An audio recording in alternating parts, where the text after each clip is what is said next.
If I'm going to tell you that the story of Sulayman alayhi salam is more relevant to you today than ever before, I have to try and prove my statement. And the irony, of course, is that the folks of our culture, of our time, are about as invested in this kind of story from every angle. I mean, we're living in a time of Hollywood where fantasy has really taken to kings and rulers and power and so on. So it doesn't matter what age you are, whether you're looking at some kind of Disney story, or whether you're from the Lord of the Rings generation, or whether you're not into films at all, but you're actually recognizing around us the political disaster that the Muslim Ummah is in, with our rulers and the oppression and the dictators, whether it's Syria, whether it's Libya, or whether it's any of the Muslim countries, and the problems that we've had with our rulers and how they actually hold on to power.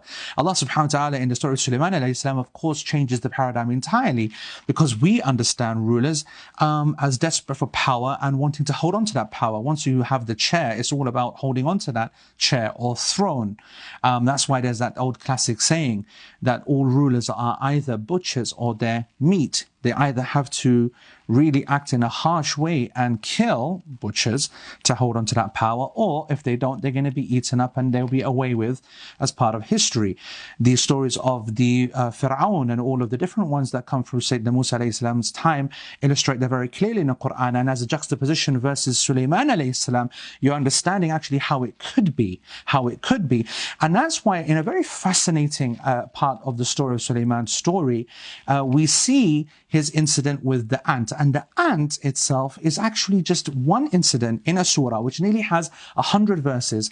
Yet Allah subhanahu wa ta'ala decided to name the entire surah after that one verse, the incident with the ants. And that's why it's called Surah An-Naml.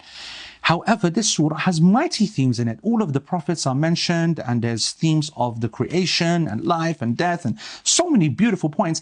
Yet Allah subhanahu wa ta'ala focuses on just one incident, one ayah, where Allah subhanahu wa ta'ala says, حَتَّى إِذَا أَتَوْا عَلَى وَادِ النَّمْلِ, until and then when they came to the valley of the ants, قالت نملة, an ant said, يا أيها النمل ادخلوا مساكنكم لا يحطمنكم سليمان وجنوده وهم لا يشعرون. Enter your homes, oh ants, enter your homes, just in case Suleiman and his people, they unwittingly crush you. Allah subhanahu wa ta'ala wants to bring our attention to this verse. He chooses the ant as an example of something which we would consider insignificant, which we would, right? And yet this ant comes to Sulayman alayhi salam, effectively kind of gets in front of him and makes sure that the rest of the ants are safe from the march of Sulayman alayhi salam. And his response is one of not shock or anger or, what you're trying to say or whatever, but happiness and gratitude. فَتَبَسَّمَ ضَاحِكًا مِنْ قَوْلِهَا. He's like so happy. He smiled broadly from her statement. Why? Because Allah subhanahu wa ta'ala, through what this ant has said, has preserved the legacy of the throne of Sulayman, which is that not a single thing or a person or an animal was killed unlawfully in the dominion of Sulayman, in the control of Sulayman, to which everything was subjugated to him. That's fascinating, especially for us today, because if it's not our political leaders and how we're trying to work out how to find a future for Islam in our current time, our rulers don't seem to find any other option but just to kill and kill and kill and further killing. It's a horrible time to be a Muslim and looking towards our political future. But you might say, hold on, how is that relevant to me at the individual level? I'm never going to be a king or a ruler.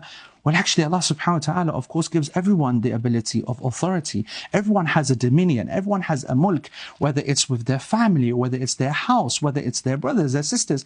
Everyone has been given authority, whether they have responsibility from work. And how you deal with things is what's going to make you.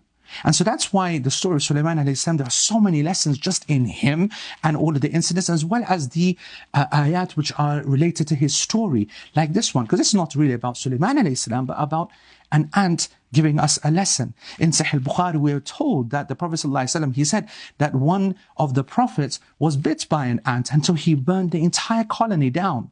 And he was reproached by Allah subhanahu wa ta'ala, who said, you burned down, you killed an entire nation that made tasbih of Allah subhanahu wa ta'ala. So think about today how we respond when we are angered or when we are oppressed. What is our response? How do we live the example of Sayyidina Sulayman alayhi salam? There are so many things actually from this story, this incredible story, and that is for dominion.